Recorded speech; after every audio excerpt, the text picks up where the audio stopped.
among the things that I've read of Katie Cannon, there are two words that I've carried through my journey after encountering her work.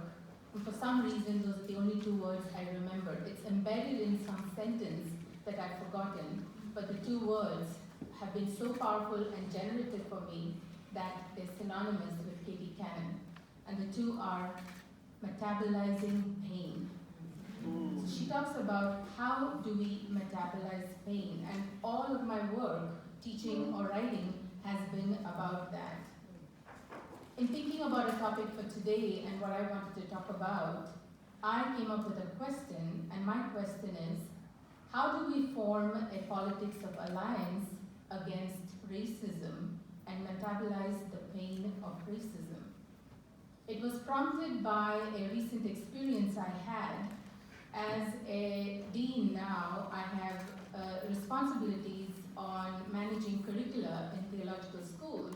And this particular meeting was with a number of deans from theological schools and a few presidents and a number of mid-career faculty, because we are the ones that are creating the curriculum. We were equally divided in the group and in three distinct identity groups, and our groups were African and African American, Latinx, and Asian American. I problematically fit Asian and Asian American, as you can imagine. We were asked to separate and talk about the kind of intellectual projects we would be interested in and how that would inform the curricula we present in our schools. As the Asian Americans presented, it was received well, until we were stopped cold by a question that was asked of us by one of our African American deans. And she said, how do you, as Asian and Asian Americans, counter the characterization of you as a model minority, thereby dividing the rest of us even further? And that was the end of the conversation for us. We realized how much, as Asian and Asian Americans, we have been actively part of a structure that is deepening racial divisions in our world. So I'll come back to the end of this a little bit later, but the issue here is then, so how can we, through our multiple ethnicities and identities that we have put in willy-nilly, whether we like it or not, form an alliance against racism? So here I honed in on a very productive term that we've heard again and again in this conference, and that is the term intersectionality. Intersectionality, as you know, goes back to the work of Kimberly Crenshaw and has been very productively utilized by a number of theorists. For example, one that simply I just picked out was Patricia Hill Collins. An early essay that I read, I think it was in 1998, and the name of the essay was "It's All in the Family: Intersections of Gender, Race, and Nation." And she drew both on intersectionality as well as on the work of Stuart Hall, who said that gender, race, class, and nation articulate one another. So the way these concepts work, the intersections and the intersectionalities of these concepts actually deepen the content of those concepts. Of course, it has been highly, highly productive and used by so many, but here's the issue. Somewhere along the way, intersectionality became black. And what I mean by that is, you immediately knew, or people presumed, that if you were using that term, it had to be a black thinker. The term got racialized in a very insidious and problematic way. So for me, as I prepare curricula and I think of teaching theological leaders for the future, my question is, how can I not repeat those patterns, even when a concept is highly productive?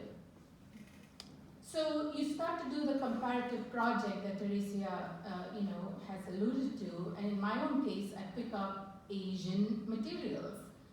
remember, I don't belong to Asia. As people have told me a number of times, you're not Asian, you're Indian. So, so yeah, these terms, what are they? So 20 years, almost to the date, 20 years later than Patricia Hill Collins' essay, is a book that has made a great splash in the Western Academy, and it's by an Indian American, a South Asian. Her name is Jasbir Puar, you recognize her. And the name of her book is Terrorist Assemblages, Homo Nationalism in Queer Times, in which she's very critical of intersectionality. As Professor Copeland said a little bit earlier ago, the Western tradition, one of its saving, salutary qualities is that it is able to be critical of itself, if it is done with some amount of integrity. So reflecting on concepts and its limits is a scholarly activity that has to be part of theological curricula. That is something we have to teach our young people to do. So in this book, her problem with intersectionality is that it presumes stable identities. It presumes that race is stable. It presumes that gender is stable. And even if it talks about the node, the intersecting node, there is a presumption that somehow there is a stability. A big problem is that there is no room for affect. And we heard that in the panel earlier, the affect of fear, the affect of aversion, the affect of disgust, there's no room for that. We don't hear it in intersectionality. She's also very, very critical of the term queer, because queer for her has become co-opted in certain liberal circles precisely in order to secure the idea that the US and United States context is far more open and accepting of others. And to her this is laughable because it isn't. It is only in certain small pockets that this exists. For her, when we celebrate in a triumphalist way the term queer, that simply yields what she calls homo nationalism. So again, if you're thinking with the hat that I'm thinking about, I am unable to do theology and religion without a sufficient reflection on nation making and nationalism. So for her, a particular examples is that queer patriotism can actually construct in specific ways highly problematic understandings of religion, of gender, and of sexuality. So she tracks how after 9/11, the terrorists were assessed to be hyper-masculine, hyper-patriarchal, and hyper-religious. And for her, this is where queer thinkers collude with the kind of racism and exclusion that is a problem that I continue to experience myself. So how can we theorize? How can we do theory? How can we productively think about the ways in which to communicate to our young people and to our students on how to do theology? Instead of stable identities, she wants to move, Puar wants to move to an event.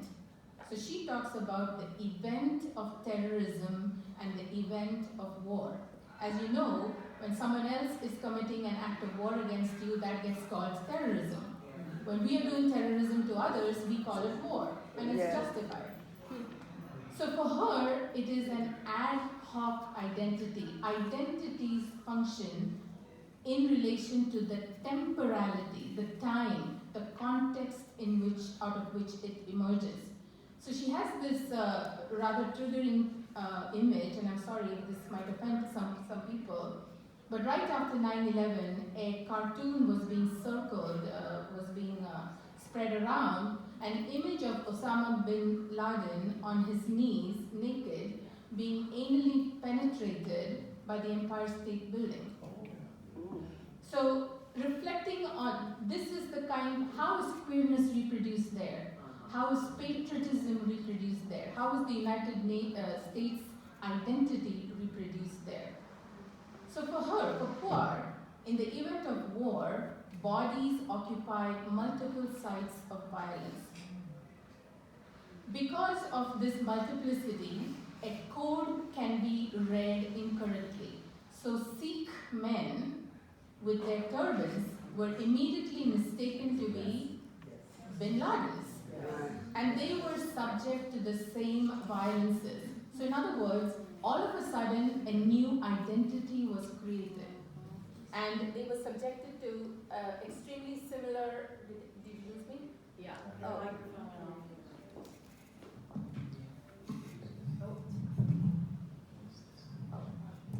I have a loud voice, but that's okay.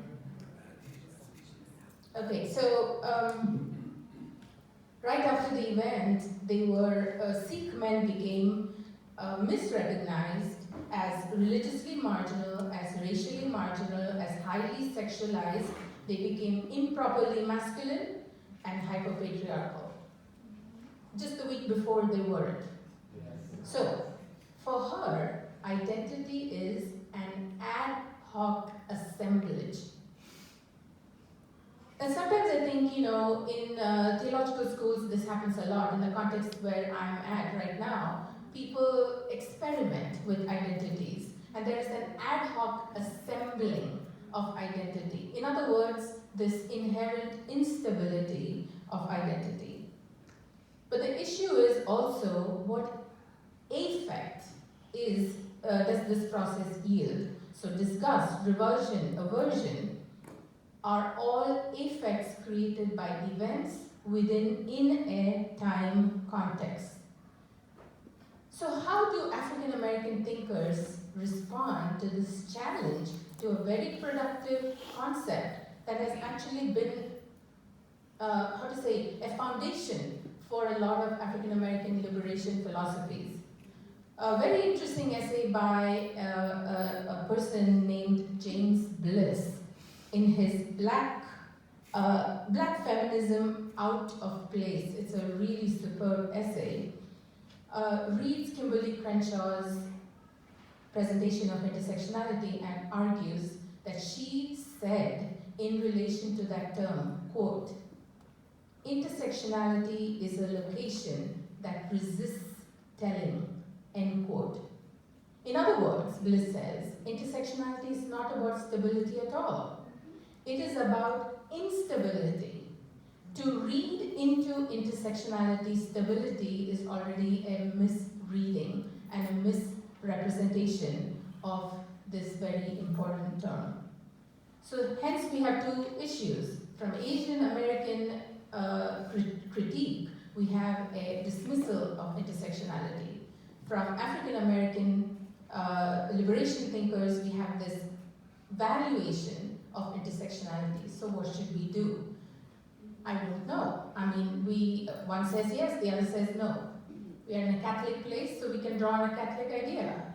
Maybe a both and, a little bit of a both and. To go back to the modern minorities question, how do we use and mobilize this both and? We have to form a politics of alliance in which we recognize the instability of intersecting identities as always more than the sum of its parts. So a Black woman is not just the occasion of race and gender. There is a moreness, a somebodyness to her. And for those of us who are Asian and Asian American, and highly problematically as we sit in it, what I said to my colleagues at that meeting was, and like some of my ideas was received with deafening silence, I said, we absolutely have to stop talking about identity. Asia in America has an entirely military history. America never went to Asia for anything else. It's entirely about its militaristic exploits and conquests. So let's stop talking about Asia. Let's become, instead of the model minority, model resistors to Black racism. We'll see where it goes. Thank you.